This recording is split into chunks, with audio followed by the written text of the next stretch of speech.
Northwest time is 6:52. It's time for your morning sprint. Mark Peterson tracking possible snow in that forecast. But we begin with our Casey Lunn, who is live in North Spokane at a house fire. Casey. Good morning, Robin, Derek. We're 1700 block of East Everett. The fire department still actively working this fire, though we don't see any flames, just a lot of smoke. Looks like that might have started in the basement. What we've heard from neighbors is that that home should have been vacant, but we also heard from other neighbors that there was maybe somebody leaving that home or somewhere in that property just about an hour ago, a little bit before this fire was reported. So obviously the fire investigator is going to take their time looking at this. As far as we know, nobody was inside the home. Nobody was injured during this firefight. They basically have it under control, just kind of mopping up now. Of course, we'll let you know if we learn any more about what might have caused this fire in northeast Spokane. And breaking news overnight, a man shot in Hilliard is now listed in critical condition. Police say what started as an apparent drug deal turned violent last night just after 11 o'clock. A 911 call reporting gunshots in the 4200 block of East Longfellow. At the same time, another call came in reporting a man with gunshot wounds near the Hilliard skate park. Police say the victim that they found from the original scene at Longfellow and Florida.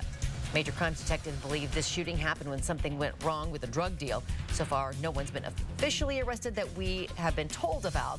Police tell us that they do not believe there's any threat to the public. Some confusion over a tragic accident at Riverfront Park's new ice ribbon. City officials say they mistakenly notified the public a woman who fell while skating Friday night had died. On social media, though, several people who say they are close to the family of the injured skater tell us the woman has died. The city is reviewing the circumstances around the accident and all safety procedures. In response, helmets are available to skaters for free. Hundreds of thousands of federal employees across the nation are waking up this morning unsure if they should go into work while the federal government enters the third day of a shutdown. A vote to reopen with a temporary funding bill is scheduled for noon today. Eastern time. That's actually 9 o'clock our time. Not everyone's optimistic the bill will pass, as negotiations to come to a bipartisan agreement have failed so far.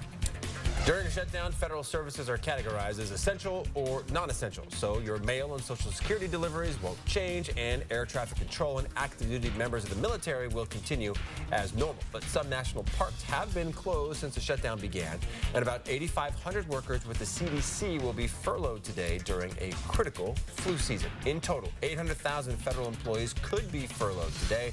The state of Washington is home to about 53,000 of them. Around half of those are in the military, so they should be unaffected.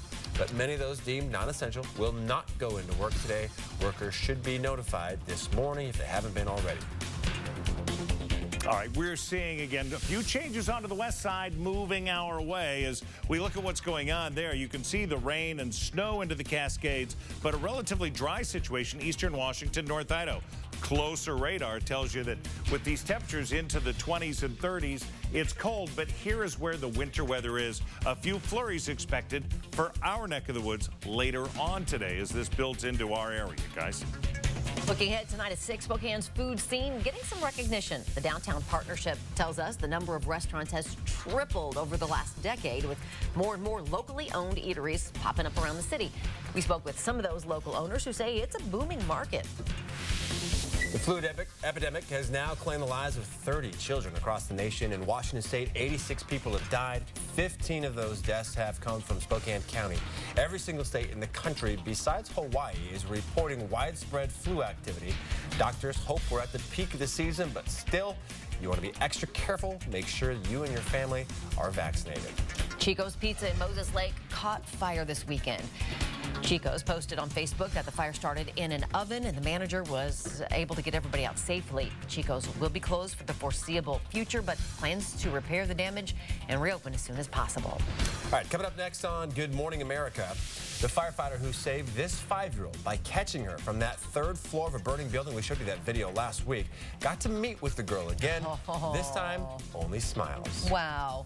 And have you thought about flu-proofing your home? If someone in your family does get sick, what you need to do to keep the rest of your loved ones safe and healthy. All right, taking a look. There is the White House again. Lots of conversation going on there. You can imagine 9 o'clock this morning, we're expecting a vote on a temporary spending bill. For the 7-day forecast, Mother Nature is giving us 38 for the high today. Flurries 36 Tuesday, Wednesday rainy, and a high of 40. Okay. Very good, Mark. Thanks. We appreciate you for being here with us on Good Morning Northwest. GMA starting now.